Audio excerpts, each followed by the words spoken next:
Hello, and you're very welcome to the Townhead podcast. It's season 3, episode 43.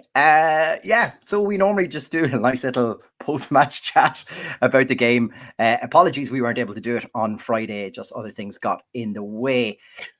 Then everything kind of snowballed after it anyway. So maybe we might just have a little bit more to talk about.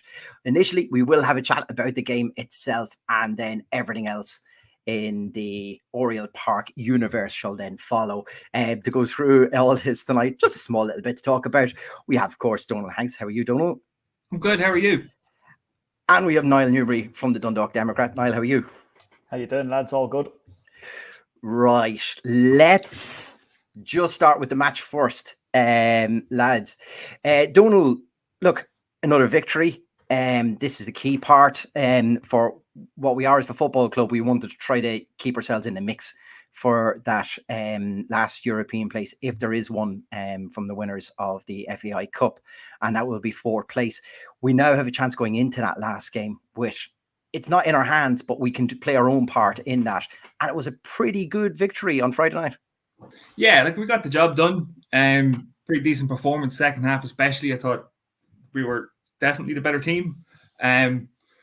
They had to manage the early substitution. Louis went off injured and had to reshuffle a bit. Played pretty well. I thought they were a little bit. I think some of us have probably forgotten that the game was on Friday night with everything that's happened since. But I thought they did struggle for about 25, half an hour at the start of the match, but then second half they were better. Substitutions making the difference. Some of those players may get mentioned again at some point during the show. But Paul Doyle played well, didn't he? Paul Doyle was exceptional. I think there was a point where it was 2-2 in Talca Park, and we were in a really, really good spot going into the last game. Mm-hmm. Obviously, Shell's getting their goal as well. So, look, all you can ask is that we're in with a shout in the last game, Exactly. when we really didn't think we would be a couple of weeks ago. Yeah, Niall, I mean, it's been an unchanged team. So Skip has obviously kind of said to himself that he saw faith in the lads who went over to Sligo and got that victory. So I suppose it made sense to stick with that same team again. A slightly sluggish start. We've seen, Afalabi with a big chance and a possible penalty claim after. It was a good initial save by Shep. But after that, I felt we were much more in control in that match then. Yeah, I'd agree with that, Chris. I mean, obviously I can understand why he went with the same 11. It was a very good performance over in Sligo the previous week. We were all kind of asking, where's that been all season, in terms of the fluidity of the performance. So I wasn't overly surprised to see the same 11 go again, given everything that's kind of, certainly with rumours that have been circulating with certain players as well, you know what I mean? But yeah. I mean, the game itself, I mean, I think you're right. Barring that early spell, I think it was the first 2 minutes, Bowes, Afalabi had 2 chances. But other than that, I mean, Bowes didn't really offer a whole lot in terms of chances themselves. I know Novak had one that was kind of, he kind of turned wide as well. But I mean, other than that, it was pretty much all, it was plain sailing for Dundalk. And I mean, without actually putting much of a foothold on it ourselves, we never really looked like losing the game, I didn't think, as such. And obviously, the second half, we came out a lot stronger. Substitutions, Paul Doyle comes in, Pat Hoban comes in. And they obviously Dan Kelly comes in, and they all play a huge part in the goals. And you get yourself a 2-0 victory. After the Shells game in Talca, I asked Stephen, was that it? Was that Europe done? He said yes, that's a done and dusted. Europe's out the window. But now suddenly with 2 wins against Sligo and Bowes and results elsewhere, UCD even nearly done a job on Shells on Friday night. Do you know what I mean? At one stage, it looked like we might have even been fourth on the night. I mean, at least we went to this last game now at UCD in Belfield next week. Albeit still a very remote chance, but still with something to play for. And if Drogheda, I know people are saying, look, Drogheda's the local rivals. They might put their under-17s out or something, but I don't think that's going to happen. I mean, you can't forget that there is bad blood between Drogheda and Shelbourne as well. Kevin Doherty, Damien Duff. There's been a few feisty matches between the two sides in recent seasons. So I don't think Drogheda are going to roll over on their own batch and just let Shells get the 3 points. And even if it's a draw, The Dogs need to get 4 goals against UCD. Easier said than done, of course. UCD are not going to be pushed over themselves. We've had some tough games down there in recent times as well. So, look, it's still a remote chance. Even if all that was to come to fruition, we still need a favour in the cup final the week after. There's a lot of permutations still, but as you see, 2 weeks ago, these permutations, it was a much longer list. Now it's kind of trickled down to a much shorter list, and there's less things we need to happen now. So there's still a hope and a chance that we could be back on the European circuit next season. So I'm going to keep the glass half full and say we're going to go hell for leather next week and get a big win against UCD, and hopefully things work themselves out in Weavers Park. Yeah, let's keep the positivity rolling. Donal, somebody we talked about on the pod here a fair bit was Paul Doyle on what his best role was for the club. Obviously, he's starting from the bench. Ansley goes and gets that injury, means a reshuffle. Greg goes back into the back four, which we've seen several times this year. Probably one of Paul's most influential games, would you say? He scores the goal, he sets up the second. If you're looking for as an impact and going into a last game to put a reminder into the manager's mind, that's exactly the sort of performance you want. Yeah, and he was involved in a lot of the game. It wasn't just that he was on the pitch and then came up with these two, the assist and the goal, whatever. He was involved in pretty much everything that we did, winning the ball back and keeping possession and everything else.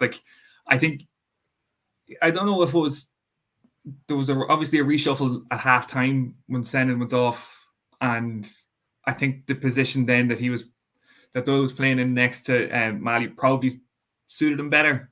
But I thought he was very good for the most part. It's obviously going to be tough to come in when you're not starting. I think Skip said that in one of the interviews, that it's a tough thing to do, that he's probably not expecting to be on until about half an hour to go, and then whatever 5 minutes in he has to go and get ready. So he probably would have taken him a little bit of time to get adjusted to get his mindset adjusted to being in the game. But he was pretty involved, and there was just for Greg Sloggett to go in the centre back, and he was playing against a really, really, really good centre forward as well. I thought he did really well. There was a lot of tough battles he was in, the physical battles that he was in with a long ball up between the two of them, and he was fighting for every one of them, and I thought he managed himself very well. So I would have given the two of them special praise on the night for their performances. And it's it says a lot about the mentality of the players that, after 5 minutes you have to completely reshape what you thought you were going to be doing on the night. And both of them performed really well. So I think it's a credit to the two of them and to the team in general, but especially those two. Niall, it's probably been a while since we've seen two academy players start in a Dundalk lineup as well. That's something we're not used to seeing. That's something we've called out and we'd like to see more of. But obviously with Senan and Ryan both starting that game and both having their own influence as the game's gone on too. Yeah, it's great to see it. I mean, we've said it time and time again on this podcast, and Stephen references it himself in the post-match, which I'm sure we'll get into later, in terms of, that's one of the positives that we probably should be looking at. And there are positives there, and that's certainly one of them. Senan Mullen, was brilliant in Sligo. Had to go off, obviously, the other night, but I'm not sure what the reason for that was. But I mean, he's a big lad in midfield. He's a tall boy. Yeah. Doesn't look out of place at this level at all. In the two games we've seen him start, and I mean, obviously Ryan O'Kane, we know full well what he's capable of over the last 12 months, 18 months or so. Do you know what I mean? And so, I mean, that's a positive. That's something we have called out, and we did say, after ourselves, maybe now's the time to start, blooding some of these boys in and, getting them game experience, because that's really what you got to be doing. And, Senan Mullen's done himself no harm whatsoever. Yeah. I know Mayowa and Amasahun would probably be playing too, but obviously there's a registration issue, according to Stephen O'Donnell with Mayowa, so he's not able to play at the minute. Obviously coming back from a loan stint with Dungan Swiss. But yeah, that's certainly a positive, and it's another positive from the last couple of weeks is that we've seen the emergence of Senan Mullen, and you'd like to think next season, regardless of the situation the club finds itself in, I mean, you'd like to think that he'll be a first team player next season, and will certainly hopefully come of age in the sense that in the same vein that Ryan O'Kane did in the last couple of seasons. So I mean, there's definitely scope there to for young players coming through. And we're probably going to rely on our academy and our under-19 setup a lot more than we probably have been, given what's possibly in store for us. With stories emerging from Oriel in recent weeks, the money probably isn't there to progress to the level of where some people think we should be. We probably are going to need to, be a bit more wise in terms of, utilising our under-19 setup. And I said this to Stephen at the start of the season, you know what I mean, in a pre-season friendly. I brought this to him that will we be utilising these players a lot more this season? Because last year it's kind of easy to forget that Ryan O'Kane's introduction was more incidental than it was premeditated. It was down to injuries. We didn't have enough fit players, and Ryan was obviously shoehorned into the 11, and the rest is history, I suppose. But that was merely by accident nearly, and Stevens admitted this himself. We haven't really looked at our under-19 setup enough, in my opinion. And I think, given everything that's been talked about in recent times, and speculation and hearsay and all that kind of stuff, and that's all it is really. But I mean, with all that in mind, there is a possibility that we could be on a much reduced budget next season, and we're probably going to need to do what a lot of other clubs are doing. That's looking more towards our underage setups and trying to blood players through, because other clubs are doing it. I mean, I said it to you the other week, Chris. I mean, I think we've got to be the only club, not including Ryan O'Kane, who's now an established member of the first team, but before Senna Mullen was given an appearance, we had to be the only club across both divisions who hadn't played in an under-19 player. Luckily, that's changed now. But I mean, we do need to utilise that a lot more, because we haven't done it enough in recent seasons. We just haven't. Yeah, Donald, and you look at clubs like Pats, for instance, like they're like at one stage, I think nearly half the team they had on a pitch had all come via their academy. It's something that we've talked about, that the League of Ireland needs to do better, and definitely us as a club, we need to get better at this as well. Whether that's attracting better caliber of players, or are we developing the players right, or are they just not being given the opportunity? We're struggling to kind of figure out. But like, this should be more commonplace within our team, but it can't be token either. Am I right? Yeah, you have to earn the place in the team, and that's the thing that Ryan O'Kane did when he got his chance. He took his chance, and he was very, very good, and he was one of our best players for this, like, the stretch that he broke into the team. And it's like, it's not even just that, like, we all want to be able to cheer on, like, our own players, like our own, like, lads that people know, like that kind of thing. We always wanted to have that. It was always what was missing from all of the Stephen Kenny stuff, is it wasn't like a really pop, like a local lad that was front and center of all of it, But there's also this thing of, it's like the business part of it, that it's how League of Ireland clubs are going to have to make money with bringing young players through and getting them games and exposing them to the wider football market. And it's something that we've been not great at, trying to stay as positive as possible. So we are doing it now, and we do have those two lads in there, and hopefully, as Niall was saying, hopefully there's more to come, especially if whatever situation we find ourselves in next year, it has to be the way forward. Because even if, whatever happens with budgets and stuff, even if the budget doesn't change, if it's exactly the same, it should still be the way forward. It should still be something that we're looking to do, to get as many good young players into the football club and show them that there's a pathway to be getting into the Dundalk FC first team.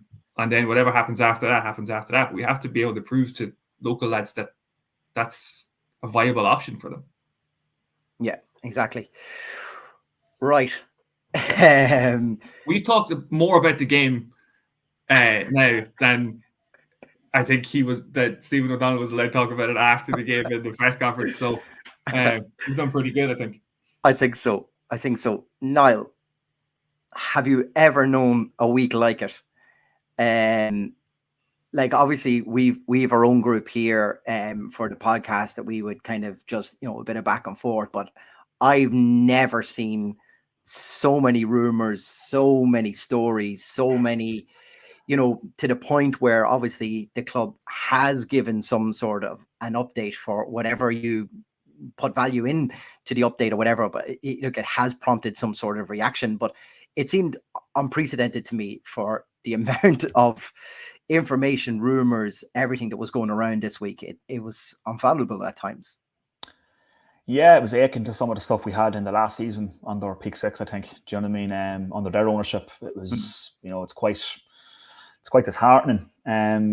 From whichever standpoint you're looking at it, whether that's as a supporter or a journalist or whatever you might look at it from, whatever else said, it's quite disheartening. Do you know what I mean? We don't like talking about this kind of stuff. We don't like seeing the club, engulfed in sort of the uncertainty that it is. It's very sort of it's very worrying for everybody concerned with the club. And I think that's where most people are coming from. They're coming from a place of worry and concern, and that's genuinely what I do believe. I mean, there is a lot of stuff that's kind of needless as well. It has to be said.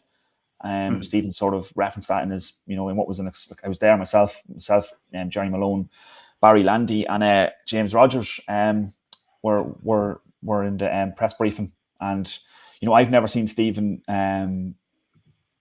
as angry as he was. He's been angry in different stages for different reasons, but I've never seen him quite like that in a post-match. And his pre-match with you guys in LOI TV was explosive enough, but it was child's play compared to what ensued in the inside the YDC there on Friday night. I mean, I feel like he wanted to get this off his chest. He wanted to get a lot off his chest. There has been a lot of stuff, whether it's newspapers, podcasts, radio. There's been a lot of stuff put out there. Some of it there's some truth, and some of it there's none in others. I think it can't be easy to manage a team with all that going on. Like, you can understand his frustration too, can't you? Yeah, I do. It's born out of frustration as well. I think one of the points he made was we're after winning 2 games on the spin. 2-0 in Sligo and 2-0 against Bohs Norrie Park, and nobody is talking about the game. And that's just, and I think that's kind of. I'm glad we started with it then. Yeah. Well, we've had time to reflect on it, I suppose. So, I mean, but like he did try to, put a lot of the blame on, some of the stuff that's been reported and some of the stuff that's been written about or spoken about in podcasts and this, that, and the other thing. I mean, like, I don't believe for one second that Stephen's reading newspapers or listening to podcasts or listening to the radio or whatever, like, or anything like that. But what I do believe is, and this is just the nature of it, because one of the points Stephen made was that there's no positivity from anything. Now, I can see his point of view, but I don't necessarily agree with it. I mean, we have been positive when appropriate. I mean, like, we've spoken about young players. We've spoken about, things that have been happening at the club. Whenever we got a win, we've been positive about it. We've always had the glass half full in terms of even just coming into this podcast, looking about getting into Europe next season. Now, that's still, even that still necessitates a lot to go in our favour. But I mean, we're still hopeful. And I mean, there is people who are positive about the situation. But I mean, look, human nature. Stephen's been shown things, and he even referenced, that he doesn't listen to the podcasts, but he hears about them when something's said. And I mean, the reality of life is, and I know this myself from doing what I do, people aren't going to tell you when someone's posted something that you've done a good job or whatever, or they're only going to send you stuff when somebody's saying something negative about you. Do you know what I mean? And that's the reality. So anything Stephen's been sent or told about is probably going to be the negative stuff. So therefore, he's probably getting into his head that everything's negative, everybody's negative. And there's a lot of truth in that too. There is a lot of stuff out there that doesn't really need to be talked about, that doesn't really warrant a conversation. You know what I mean? And there's plenty of it. But I get his point of view. I do get where he's coming from. I don't necessarily agree with everything he's saying. I don't think you can attribute all the blame to 3 or 4, local reporters, who are not, it's just, I don't know. I mean, I can see. You don't have the sway of mass public opinion. I mean, people are entitled to their own opinions, and what you write or what people say isn't going to, I suppose, change the narrative within people's minds. From my own point of view, I feel, Don, I'll let you in 2 seconds. I feel there's probably just an element of frustration from Dundalk fans at times, and this comes more from, like, for us to be within a chance of still getting Europe this year. I think that's amazing, because I felt at times just an inconsistency from actually, you could probably say from the league the way over, meant it was very hard to predict where you were going to land anywhere in this year. And the fact that we still have something to play for at the very end is brilliant. And this is, as a fan of this club, which I will always be, that's exactly what we're looking for. We don't want, well, unless we're wrapping up a title, and then we got nothing to play for that. I'm all for that too. I want that noted. But we want to just be competitive right away to the end, and thankfully we are on the pitch. I feel where the club has fallen, and we've fallen behind a lot of other clubs, is the development of, in particular, our infrastructure and facilities. Like we're at a stage where we don't know, like we had a statement come out saying, we have a group which have applied for funding because the lights need repaired. This pitch may not pass, it's going past its sell by date and will need, replacing. I don't want to be in a situation where that's my club is nearly, at the end of all of those important things that we need to facilitate the football side. We need better facilities. We are one of the clubs that's further behind, and we're looking at plans. And I look at these things in envy. I'm not going to lie to you, of looking at Bo's potential plans for Daleyman Park and stuff like that. And say, I wish that was my club. And the fact that we, up to recently, just didn't have that plan, that was the most frustrating element for me. That I want to be that club that is, I can say, well, whether it's this owners, other owners, whatever way we go, this is the structure, this is what we have, and this is what we're going for. And you'd probably look at, like, Sligo have had a very, very tough year this year, yet off the field you can still see plans, progress, and things like that. And I think that's the element of frustration for me, that's been born. You put that in with, plenty of people have also mentioned, a lack of communication from the owners about that in particular plan. And as you'll always find if you don't have a clear line of communication, the rumors creep in. And I feel that's what happened this week. Inside that vacuum, everything just poured in, whether it's right, whether it's wrong, partial truths, nothing to it all. And then that was left fester for long enough. I went to work Wednesday, Thursday morning, and by the time I had, it wasn't even lunchtime, my phone had lit up, with any truth in this, any truth in that. Like, absolutely, you'll see on our socials, we didn't rise to any of it, because if you were to reply and put out everything, you'd be there all day. But just that lack of communication at the time, I felt from the owners about what was happening, it just created that environment. And that probably, it doesn't help situations. And as I said, I think that's probably part of Stephen O'Donnell's pre and post match interviews reflect that, of where he's coming from a lot of it. We did finally get that statement, I suppose, from the club to say that they are in talks with potential investment, and they're ongoing and would hope to conclude in the near future. But, you'd see them, they did mention many of the mixture of pure speculations, half-truths, and simple falsehoods are also in there. So the fact that the club has had to come out and kind of comment on that just says a lot to me about, that vacuum. This is just a breeding ground for all of that. And I feel like that's also because of the lack of a plan from what we're doing. Like, if you said, well, look, we're possibly going here, but we're also still fundraising for this. We're also improving something here. We're also doing that kind of squashes a lot of that, I feel. But with none of this happening, not knowing, question marks over elements of our facilities and stuff like that, and that does kind of land, I suppose, with the ownership. And we all understand the frustrations of that, about the with the Casey family and applying for grants. And I think we're not looking for we're not silly, and we're not immune to not knowing about the restrictions that the club has had. But I just feel that without those sort of elements in place, it just came up to, don't I promise I am going to let you in. It just led to this breeding ground for what we've seen this week. And I just feel that's me, you, Niall, and some other, we all got the brunt of that from Stephen. The negativity that he is speaking about. And so he referenced the great years that the team were winning trophies and playing in Europe and everything. And the frustration and negativity comes a lot from that the club has gone backwards since then. And on the pitch, it's not gone backwards, but the club hasn't progressed the way people expected them to, or the way people wanted them to after that successful period. And part of the negativity now is we're being told by everybody on the street that we're going to, budgets are being slashed and there's no money and there's whatever happened. And people are seeing next season coming and being like a relegation struggle or whatever. And that might not happen, but that's what's in people's heads.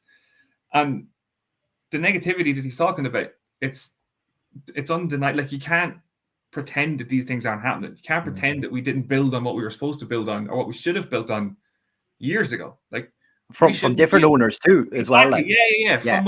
From when Stephen was here the first time. Yeah, like, when he was a player here, we should have been building. There's been 3 sets of ownership since then. Yeah, like over that period of time, and I think that all leads into this. Yeah, and Niall mentioned that like this is the rumors in Everton is akin to when Peak 6 were leaving, and the difference in when Peak 6 were leaving is that a lot of people, I guess, were happy that they were going and would assuming as something better was coming around the corner. Whereas when this is happening now, I don't think people are expecting something better to come around the corner. It's just there's too much negativity and too many things to be negative about. Now, we don't want to be. We always want to come on here and be positive. And Niall and yourself, Chris, anybody that works in media stuff, it's like, it's not the negative stuff sells. Like that works. Like, that's what he's complaining about Dundalk being an easy punching bag for the last few years, because they have been. Like, we do have the away section that's still the same. We do have the pitch that's still the same. Like, there's too many things for us to be easy punching bags about. And I know there are people working in Oriel to try and get those things fixed, and it's a long process and a slow process. So it's not something that it's not an easy fix. Like, exactly, it's not an easy fix. It's not going to be done overnight. So there is a certain amount of like we're sorry about saying negative things, but sometimes it's just like, if we had some bad results and the facilities are poor, if we come in and we didn't mention that, we kind of look a bit foolish too. Like, and that's the thing. Like, when we're winning, if we're winning a title, it's not going to be how we spend 3/4 of the show talking about the facilities, because you're talking about how great the team is and everything. Like, that's just human nature. That's just. But to be fair, Donald, and like me, Gally and Pingu, like, we were all involved in trying to bring together supporters clubs and that. And we did call for on the very first episode, we said that we let all that Stephen Kenny era go and didn't have a supporters club, didn't have any sort of a way for fans to contribute to a club or in any way. I understand that when things are good, it's very easy to gloss over these. But to be fair, go back from 3 years of us on this. Like, we did say from day one that that's what we should be doing. We should continue to have a voice in this club in some way. And we did call for, the 1903 came born fairly shortly after. We like to think we had some sort of influence. God only knows if we did or we didn't. We're not going to take credit for it in case we didn't. But it is something we called for just in case we did get credit for it, just in case. Exactly. I'm going to leave it open to interpretation either way. But I'm not. Yeah, we can't say take full credit for that, because Frank will be on the comments now fairly shortly saying, no, lads, and he'd be right too. But and the reason we said it was during the good times, that's when we should have been doing this. That's when we should have been doing all the fundraising. That's when we should. So we're not in this situation that we currently find ourselves, but we are, and we need to be realistic about that too. And like you said, the away end, the pitch facilities, that does need to improve. And for the caliber of player that we have here, I'd like to think we can give them better. And Stephen mentioned does the negativity have? Now, it might have been actually one of your questions, was it? You asked, does that negativity impact bringing in players? Yeah, I asked Stephen the question in terms of not only players but like anything. I mean, like, like it's no secret, and I did put this to Stephen at the post match. It's no secret that there's been a lot of commentary around the club in the background, and there's all sorts of different things we're hearing, and some of it's true, some of it's possibly true, some of it's complete nonsense as well. And there's been plenty of nonsense spread in the last week or so as well, it has to be said. But I mean, that's why I asked the question. I mean, like, you go back to the Hull City thing as well, earlier in the season, and it wasn't just players I was referring to; it was like investors as well, into the club, and obviously Stephen's not really in a position to answer that question, and I accept that. And I do feel, actually, just to make the point, I do and did on Friday feel very sorry for Stephen O'Donnell having to come out and fight his corner like that, because he is being asked questions that realistically he's not really in a position to answer. Like last week in Sligo, he admitted that he hasn't spoken to one player about renewing a contract. So naturally, on the follow-up, you're going to get questions about the future of the club when all these rumours are circulating in the week after that. Do you know what I mean? So, I mean, I do feel sorry for him. He doesn't even know himself if he's going to be here next season. Do you know what I mean? So he's in a very, unenviable situation at the minute, it has to be said. And I do feel for him in that regard. So I don't resent him for maybe reacting to us in the way he did at all. I think many of us in those shoes would probably do the same. But I mean, just going back to my question, my question was basically relating to, you go back to the Hull City thing, Chris and Donald. I mean, like, there was like that deal was close from what we can gather, but there was such a negative reaction and a negative. And this is also where I see some of where the club's coming from too, and where Stephen's coming from in his line here. I mean, there was such negativity around that, and it does beg the question: like, does that negativity, even from the thought of something happening, does that act as a deterrent for players wanting to come to the club, for investors wanting to invest their money into a club? I mean, you look at this, like, you got to look at social media at the minute, and if you look at the end of the day, if you're a potential investor, put money into this club, right? And there's not a lot of money to be made in League of Ireland football. I think we all know that. You only have to ask the previous people who've been, in charge of the club that question. They'll give you the same answer. There's not. So if you're going to invest money into a club in this country, and then you're looking at social media and you're looking at different things, and you're seeing some of the commentary that's around it before you've even set foot in the door, you're going to sit there and you're going to think, this is a basket case. I'm not going to put my money into this and deal with all this kind of carry on every second week. And I mean, it's very difficult because fans obviously have a right to their opinions. They are the owners of the club and always will be, in my view. But there also has to be. I felt to some degree like the Hull City thing was kind of dismissed before we actually knew what was going to happen.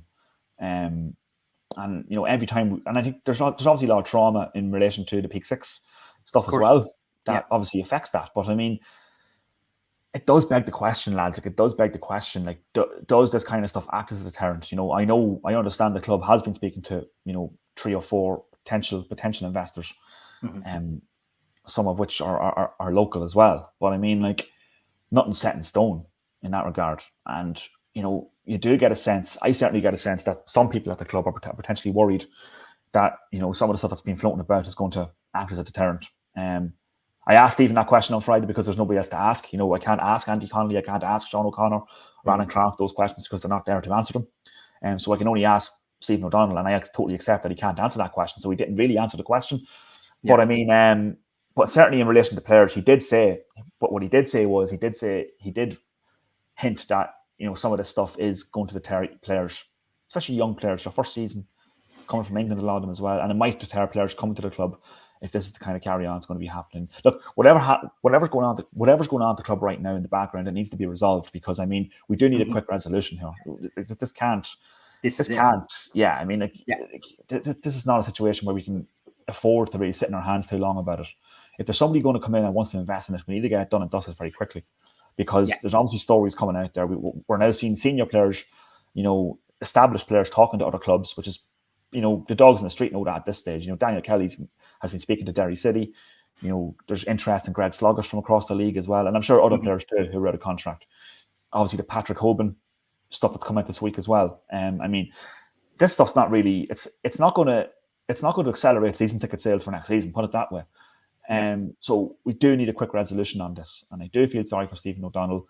And I mean the owners as well. I mean, like, they issued a statement basically on Thursday night, trying to quash some of the stuff that's out there, and I get that, and they've every right to do that. But other than that, it didn't really tell us much. I mean, it just sort of served as a reaffirmation of what they've already said earlier in the season, that they are looking for investment. And in fairness to them, they've been transparent about that. Like, they are looking for from day one, they said they were open to other investment. Yeah, I don't think they've shied from that, and so I don't see that as a surprise, and which is why I don't maybe get some of the commentary around it. I mean, like, the club needs investment. You only have to look around the place to see, of course, that we need investment. I mean, and we should welcome that. We shouldn't be so resistant to outside investment. And I said this on this podcast months ago, in the midst of all the Hull City stuff. We shouldn't be resistant to that. I mean, every other club is doing it, and it's the way the league's going. Mm-hmm. We're going to fall behind. It's having local owners and all this type of stuff is a nice idea, but if you want to be competing at the top end of the league, you need investment. And whether we're going to get that investment, I don't know. I don't know what the level of investment is going to be. Is it going to be an investment just to kind of keep us afloat in mid-table in the league? That's probably looking more likely at the minute. But the reality is we just need something. And I think every here just kind of needs a lift.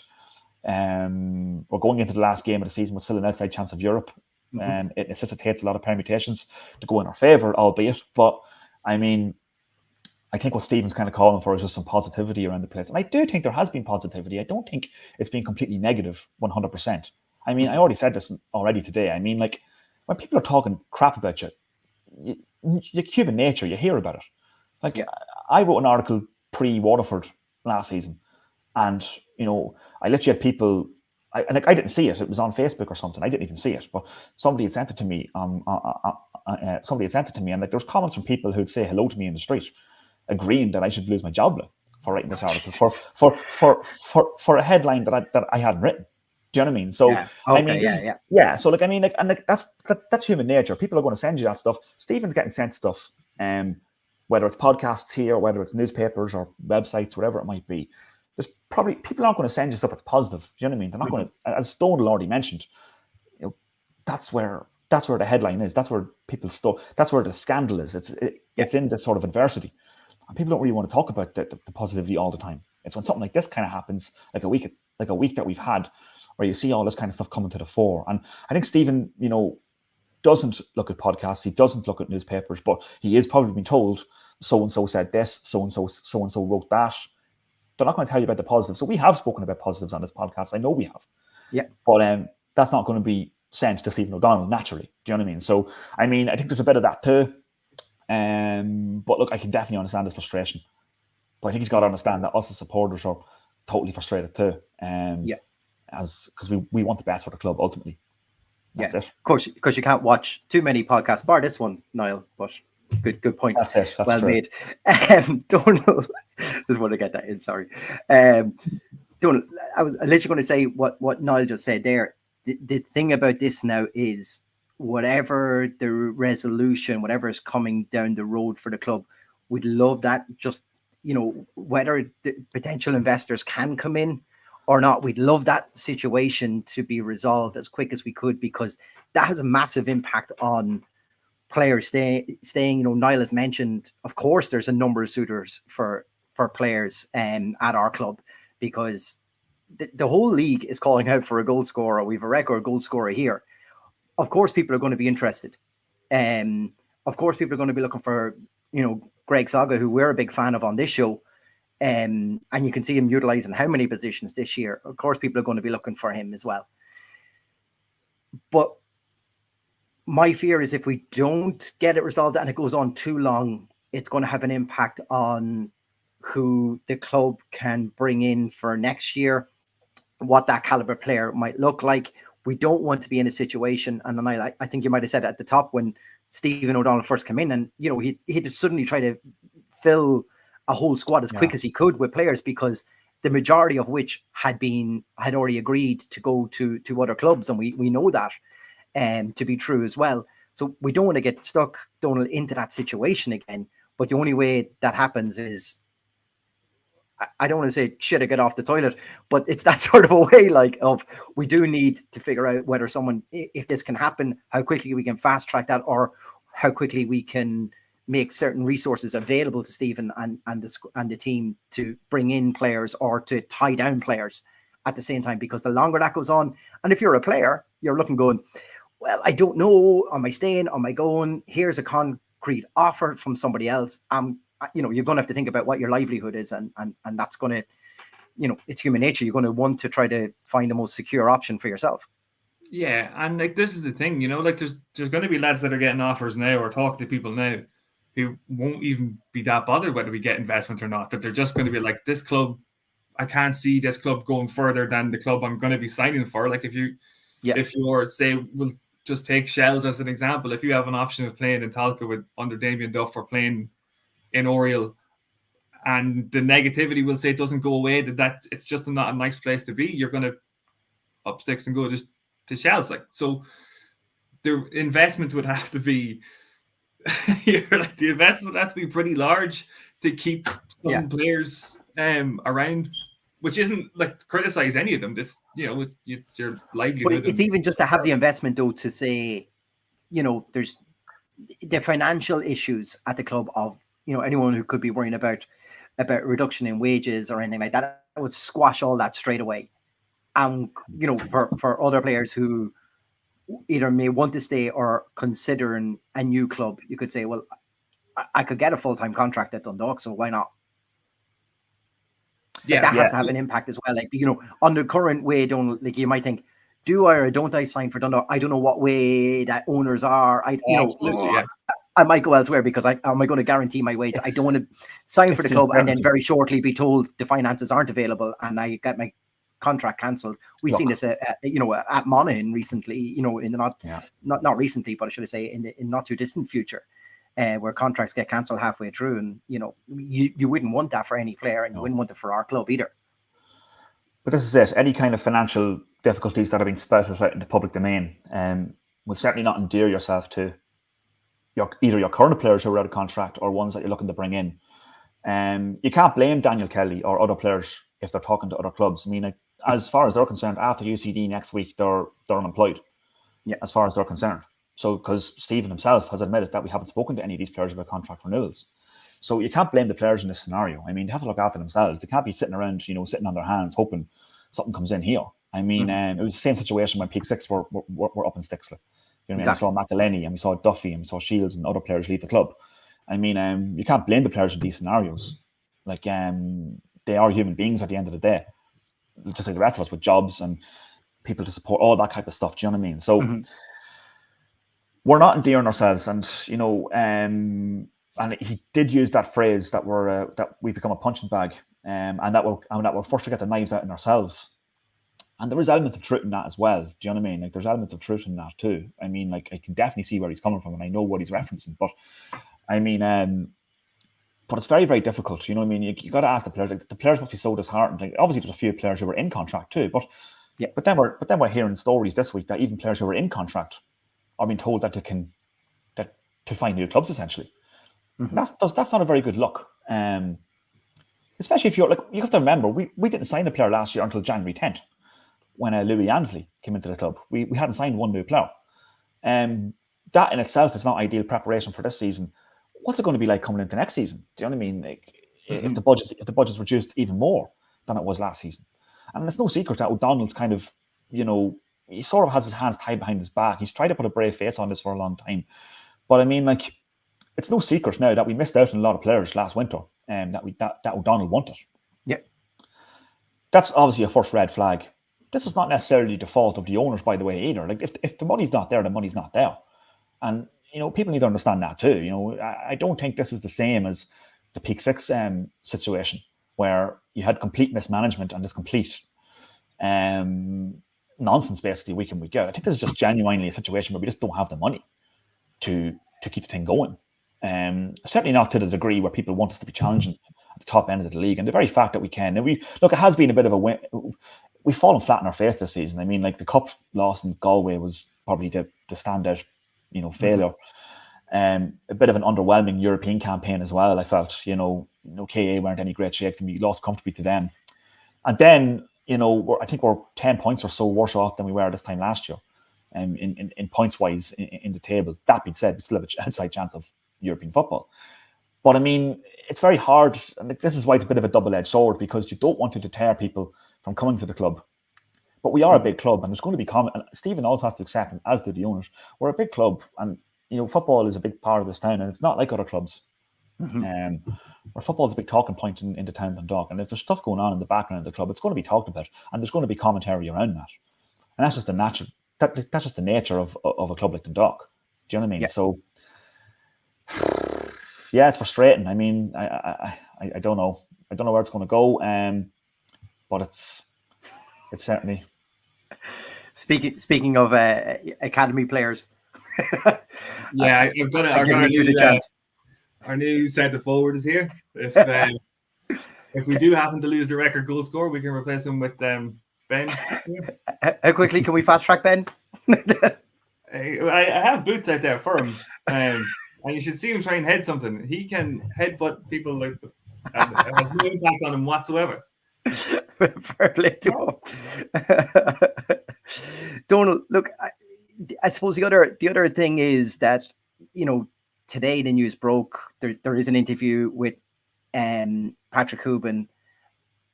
It kind of goes against what I suppose Stephen said the previous night, which is just adding a little bit kind of more confusion to the whole thing. In the interview, Pat has said that he's been told he can look for a new club. It's like I said, that's not all creating a good outcome or a good look for the club either. If you have a potential record goal scorer, being told, maybe, I don't know how to phrase this properly, but he's been told he can leave the club, or he's been told he can look after another club. I don't know.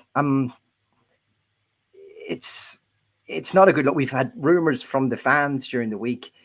We've had Stephen come out fighting in his post-match and pre-match comments, and then that that interview from your record goals and your club captain, of course, more to the point, like it's a strange one. You can understand maybe the player obviously trying to look after himself, but This is the whole thing we just mentioned. If we don't resolve the situation, are we going to be in a situation where we can't hold on to these players? Yeah, so what we would obviously want to be in a position where we can talk to him ahead of time and say, look, this is the deal we're going to offer you, and if you want to take it, then fine. Like, now we don't know the conversations that have happened with the club and Pat. We've heard Pat's version of it. I'm not saying that he's telling lies or anything, but we've heard his version, so that's fine. I think Pinku had this on Twitter earlier on about questioning the timing of it. There's a game Friday night, and it could be a massive match for us. It might not be. We were talking about the permutations a few times, but it all speaks to this, what we've been saying about the uncertainty that surrounds everything. And because rumors are coming out, and because there was a rumor around Pat last week that he has now addressed outside of the club, addressing any of the other rumors, it's not, like you said, it's not a good look for, in my opinion, not a good look for anybody, because we've gotten into the position where he is of the mind that he's basically been told that he's leaving. He still has a contract. Yeah. So what exactly are we saying to him? Are the club saying, like, you're free to leave, you're no longer under contract? Or is this a case of, if you get an offer, you're welcome to leave? Like, we don't, still, to my mind, still don't know exactly how that has worked out. Yeah. But like we've been saying, it's obviously not a great position to be in with anybody. Never mind that it's Pat Hooban. Like, never mind that it's the record goal scorer and all that. Like, we don't want any of the players to be, that are under contract, to be told you can leave. Like, it's not a good look for anybody. And like, this is the thing of Pat's obviously addressing the rumor that's gone around from last week. But like Niall was saying, there's plenty of rumors about other players that are under contract that are being told you can leave too. And it's just, I found it an odd choice personally for Pat to do it.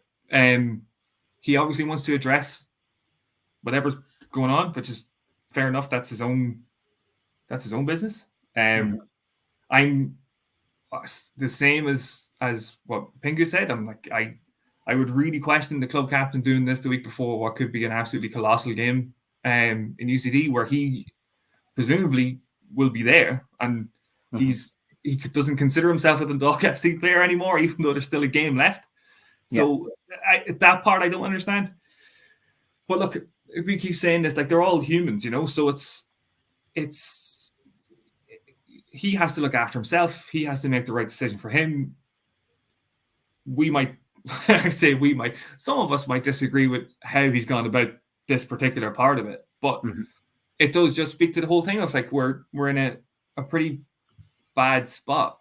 That I'm not going to say our highest earner, he's probably not our highest earner anymore, but that he is in a position where they're just going to let him walk out the door because we can't afford to keep him, which is, I guess, what he's saying is the story. But it's all the uncertainty, all of the rumors, the club saying, let's not address all of these rumors. We'll update you when there's something to update you on. And the club captain comes out then the next day and says, well, I'm going to address the rumor that's going around about me. That, like, I don't know what the thinking is. He's perfectly entitled to do it. I just was a bit surprised, to be honest. That was, like, whatever he said in the thing about what's going on between him and the club is one thing. That's again, we've got one side of the story here. Exactly. Yeah. From him. Fair point. Yeah. But the general thing of doing it now, when the club have decided to not address rumors, for you to do it by yourself, that's a choice, and it's an interesting choice in my eyes. Niall, when I read this today, and after taking in Stephen's comments the previous day, I kind of got right up till I seen the Pat story today. I kind of thought, has Stephen kind of gone into a siege mentality? Has he kind of said, there's negativity around, I'm protecting my players, I'm going to come out fighting on behalf of my players? And I thought, actually, this could be a good play, because he's kind of saying, if you've got any issues, you come to me about it. Yeah. Nothing to do with my players. We're putting on, we're trying to get us into Europe. We're trying to get back there. We're still fighting with, a Shells team and a Bows team that's meant to have good seasons, and we're still there with them. We can't be performing that bad if we're there with that. And he kind of went out fighting on Friday, and I thought that could be what it is. He's taking the siege mentality of, aim this at me, not at these guys. And that's how we'll go in on Friday, kind of saying, look, everyone's writing you guys off. I believe in you, and really cheer up the players. And I thought there could be something that could actually be a real masterstroke. Then I seen this interview today, and when your club captain, record goal scorers, come out saying he's disappointed, that he feels he's not a Dundalk player anymore. That's the bit that kind of hurt me a little, kind of going, oh, like, what's going on here now? Yeah, it does. I mean, Pat Hubans, doesn't need to prove himself to anybody at this football club. I mean, he's our all-time record goal scorer. Even Friday night, you saw him coming off the bench, the impact he made coming off the bench. It won us the game, really. Even the reaction of a player coming off the bench. When have you ever seen a reaction like that from a player coming off the bench? Yeah. I can't remember it, certainly. And, in true Pat Hubans style, he played a big part in us getting the 3 points on Friday night and having an outside chance of still getting European football. And that's Pat Hubans in a nutshell. There's no question marks about Pat Hubans' ability or that wherewithal. I don't think there's any question mark about that whatsoever. And I don't think for one second, I'm not suggesting for one second here that Pat Hubans is wanting out of the club or anything like that. I mean, like, I think from what he's saying anyway, he's been told, and it was obviously the story broke in the Irish Independent, obviously the night before even the Bows game, which in itself is not ideal. Where this stuff comes from, I don't think it's coming from Pat, obviously, but I mean, like, there's stuff out there that doesn't need to be out there, just before a big game like this. Yeah. So basically, from my reading of that article, it's that Pat's been told by the club that he's going to have to engineer himself away out of Oriel Parkler, which is terribly sad. I mean, like, I don't think Pat Hubans for one second necessarily wants to leave Dundalk. He's reaffirmed his love for the club, numerous times. I mean, I don't think there's any question marks, in my view, that Pat Hubans loves Dundalk SC, and Dundalk SC certainly loves Pat Hubans.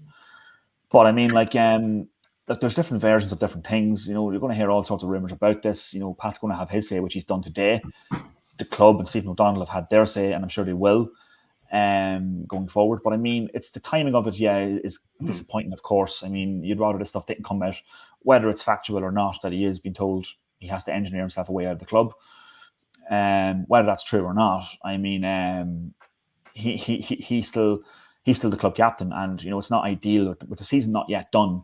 We still have an outside chance of getting Europe. I mean, it's not what you want to hear, and you'd rather hear this maybe after the UCD game.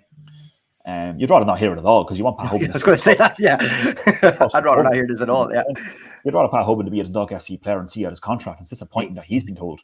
Yeah. From what we can gather from the media coverage of it and what he said today to the Irish Sun, I mean, it's disappointing that he's more or less been told that he has to navigate his way out of Oriel Park, and despite the fact that he's got 1 year remaining on his contract. So, I mean, look, I don't know where this stuff comes from. I really don't. I mean, look, I'm not going to speculate and start getting into the nitty gritty of that. No. And I'm trying not to, for all the rumors, Niall, and everything that's gone on. I'm trying to literally stick to facts or quotes that we have seen, because you go down a rabbit hole otherwise, and I'm not interested. Go down a rabbit hole, and I mean, I'm not interested. Exactly, I'm the same myself, because I'm not interested in doing that. I mean, I can only take Pat's word as Pat's word. I read the. I wouldn't have mentioned this. Only there is a quote from Pat, so then I'll comment on it because there is. Pat, and to be honest with you, like I fully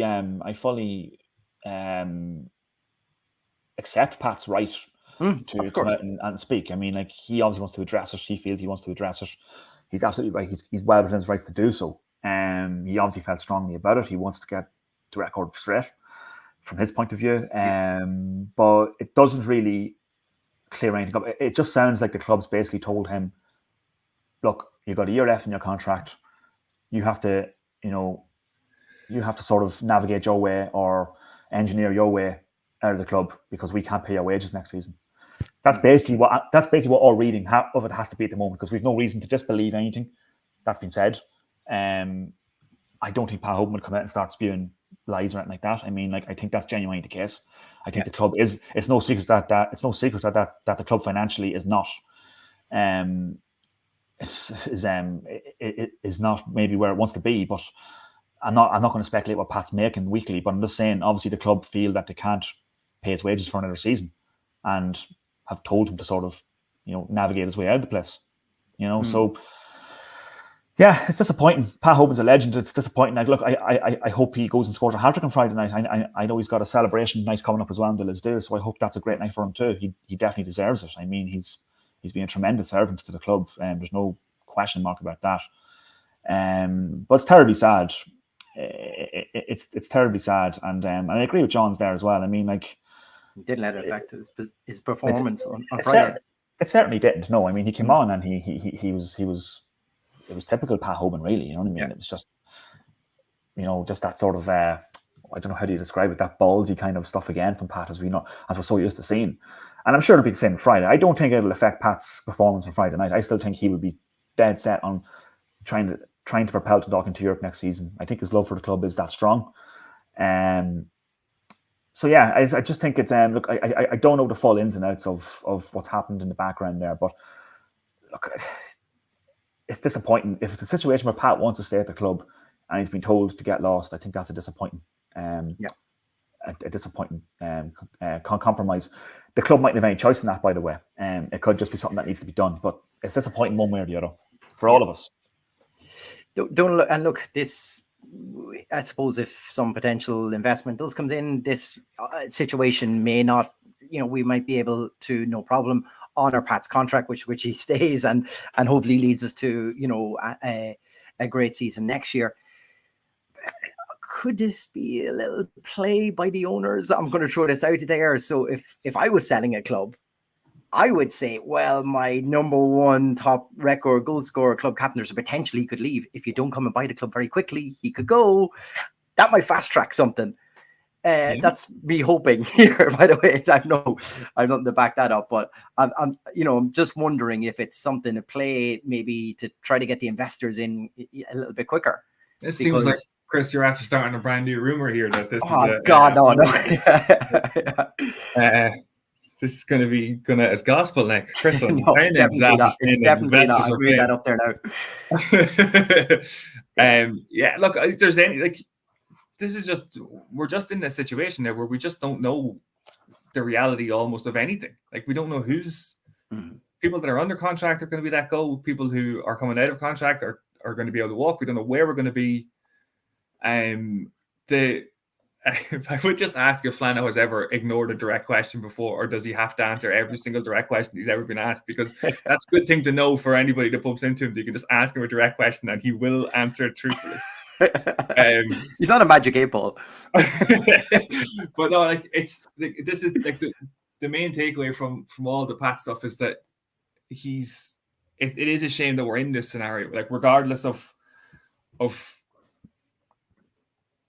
I guess regardless of how it's come about or regardless of how we got to the situation we're in, it is just a really, really horrible situation to be in, to be on the brink of losing your greatest ever goal scorer in the middle of his contract. It's just with a pivotal game coming too, isn't it? Yeah. And just to go back to what Flano was saying there about why we're saying it, it's because the manager the night before had said about not attracted more criticism and everybody trying to be positive, and it's just that wasn't going to get anywhere. People were still going to talk about everything, but just for the very next day or the day after, for this to be the story again, it's like, well, that's exactly the opposite of what he was asking people to do. And again, look, we're it's not to blame anybody. If he was asked a question and he answered it, that's fair enough, but it's just it's just not ideal. I don't know how many times you're going to say it's not ideal. No. We're going into. We're wrapping up. We're going to wrap up shortly, though, so there'll be no more. Well, he was asked the question. Stephen was asked the question because there was an article that went out the night before the game. Like that, it's very hard for. I think it was Jerry who asked the question about Pat Hoban's future, and it's very hard because you kind of have to ask about that. You know what I mean? It's not something that can be really ignored. I mean, it was a talking point on Thursday night, and along with the statement, obviously the club issued as well, and it's been public domain as well and social media and stuff like that. That Pat, was possibly on his way out of the club, which is very disheartening, I have to say. But I mean, that's just where we are, and it does. I think the owner raises a good point there in the sense of we're now scratching our heads in the sense of we know who's out of contract, but even the ones who are in contract now, we're starting to wonder: are they also free to go? Are we now in a situation where we're going to sell contracts and get rid of contracts? And I mean, that's a very good point. Because I'm not trying to spin more negativity here because I don't think we need it. But I'm just saying, you can't really ignore that kind of when that stuff's coming out and it's public domain. I mean, you wouldn't really be much of a Dundalk FC podcast if you weren't talking about it. Do you know what I mean? To be honest, and I think that's just the reality. You can't keep your head in the sand. You have to address that kind of stuff. So I mean, look, who knows? Maybe an investor will come in and Pat would be able to, see out his contract, and sign another one and finish his career in Oriel. That's what we all want to happen. That's what we'd all love to see. We'd all love to see that. Stay in Oriel. It's the whole thing now of we wanted to see out the contract and stuff, but we want to be able to build. This is the crux of this whole negativity is that we haven't been able to build anything for years now, because we're already talking about going into the season next year with having to cobble players together in January who haven't signed for somebody else. I'm just going back onto the negativity thing, and the reason all the negativity comes up. And there was a comment earlier about the investment and about being not anti-investment, but just suspicious of investment. And the thing with Hull that came up during the season, the way that was presented to us as fans, now that wasn't obviously Hull's original idea to present it that we were a feeder club for Hull, but that was obviously going to get people's backs up. This was the manager's interview, is it? We're senior, and that so his interview obviously. Now people were against it before that. Don't get me wrong, and people are against it because they want purity and stuff. And I'm not against that idea. I'm not trying to say other people are this pure football thing. You're going down my rabbit hole now, pal. But the way to manage, not the way to manage, but the way to bring the investment in is obviously with communication that this is exactly what we're trying to do and this is the way forward and this is what we're going to try and plan out. And whenever we do get some sort of investment, I hope there is communication that this is what the plan is. And if the plan is to, reduce the budget and aim for survival next season and stuff, I mean, at least we'll know that that's what it is. But again, it's just tough to come from where he's come from for not the last few years, but the years before that Stephen mentioned in his post-match. To come from that to now, it's just, that's really hard for people to comprehend. Because even forgetting how quickly we went from winning the league, relegation playoff to second in the league. Like it's crazy how quickly that happened. Like we're all probably just still have a bit of like whiplash or something from it. Like it's nuts. Look, the thing about it is, lads, we just it's like to finish up on football matters. And I'm going to have you all look into the crystal ball and try to predict what way Friday could go. Like, Niall, for Stephen, the most important thing is to get the win on Friday in UCD, because what happens in Drogheda is out of his hands. Yeah. And absolutely, that has to be a good performance one way or the other, because you want something good going to go out on the end of the season to as encouragement to the players that are there to show what we are capable of. But also if you can really put in a performance that gives you a shot at this, which to now it has in the past few games has given us this shot and this, like I can't see, but like not to be underestimating UCD, because they gave Chelsea a game on Friday night, so it's nothing you take lightly. It's not like you put a W in the column now because it's a guarantee. It's far from a guarantee. No, and certainly the way the season's gone, you nothing's a guarantee for all the clubs, not just Dundalk. I mean, like Shamrock Rovers drew at UCD a couple of weeks ago, despite them already being relegated. Do you know what I mean? So, I mean, that's just the nature of the league this season. I don't think there's been a standout team all season in terms of consistency and all that kind of stuff. So, I mean, like, every team is sort of in that same boat. Look, if you're Stephen O'Donnell or the Dundalk players, your approach to that game is just go hell for leather. You've nothing to lose. I mean, like, nobody's expecting Dundalk to be in Europe next season. So, I mean, in an odd way, that could work in our favour. That sort of lack of pressure could nearly work in our favour. And we can go out there without the shackles. And I know it's easier said than done, but you should be looking to get a heavy win. Go and try and get a 4-0 win if you can, because that could actually get you into the fourth place if the Drogheda and Shelbourne game ends a draw. Or if you just win the game and then Drogheda do us a favour and beat Shelbourne, you get fourth place. Of course, none of this matters if Bows win the cup, of course. But I mean, with that being said, you still got to go for it. If you're not in the lotto, you can't win it. Do you know what I mean? So like you have to buy the ticket. Exactly, you got to buy the ticket, and of course, like absolutely, Chris. And I mean, like even without the European aspect, a fourth place finish looks a lot better than a sixth place finish. Considering you finished third last year, on goal certainly, difference, it's a lot easier to justify than a sixth place finish. So there's even that too. I mean, but you got to give yourself a chance, and we've given ourselves a slight chance as it is. It's still everything. Us being in the Conference League next year, it still necessitates a lot of permutations to go in our favour, but less than it did last week and the week before again. I mean, so exactly. that list is getting ever smaller. So all we need now is just 2 games to go in our favour and then the cup final. So it's looking a little less unlikely than it did 2 weeks ago. And who knows? I mean, we could be sat here next week, wouldn't that be nice? Eagerly anticipating the cup final. With our St. Patrick's Athletic hats on. So what a weird twist that is. That'd be the ultimate twist of any good season, so who knows? Donald, your thoughts on this upcoming Friday? Yeah, like the thing that, like I was saying, the thing that we have in our favour is that there's no pressure on us. I mean, obviously we have to win the game, but if Shells are playing in the glorious surroundings of where I will be on Friday, by the way. Yes.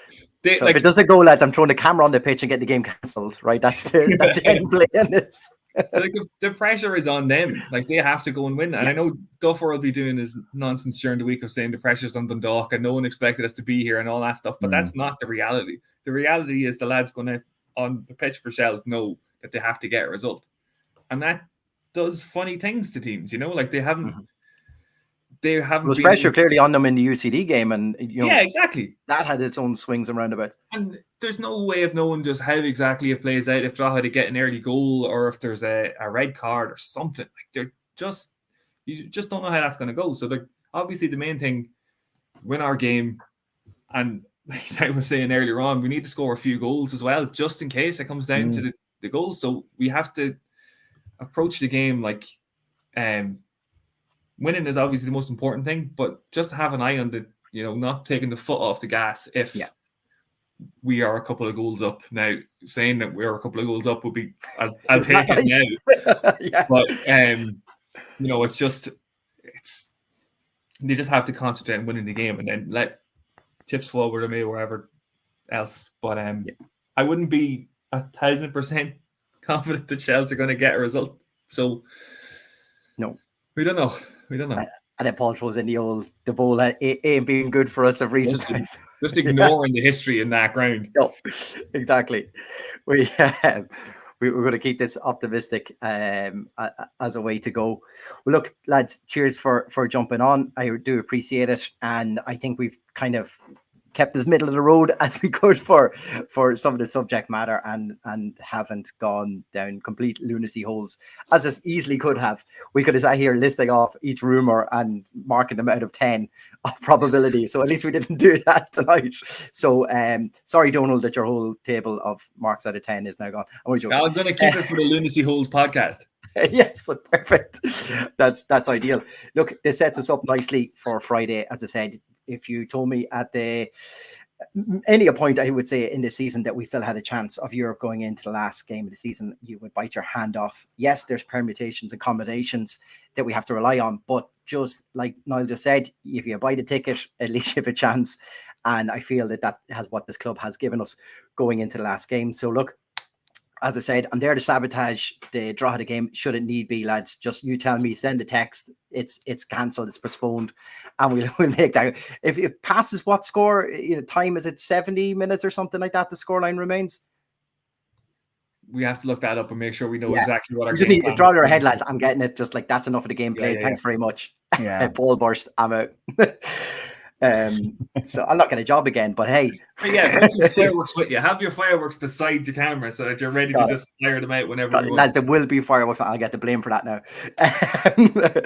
But look, until then, from the press box, then or they're from the camera box, then that would probably be a good pretty bet obvious. for you.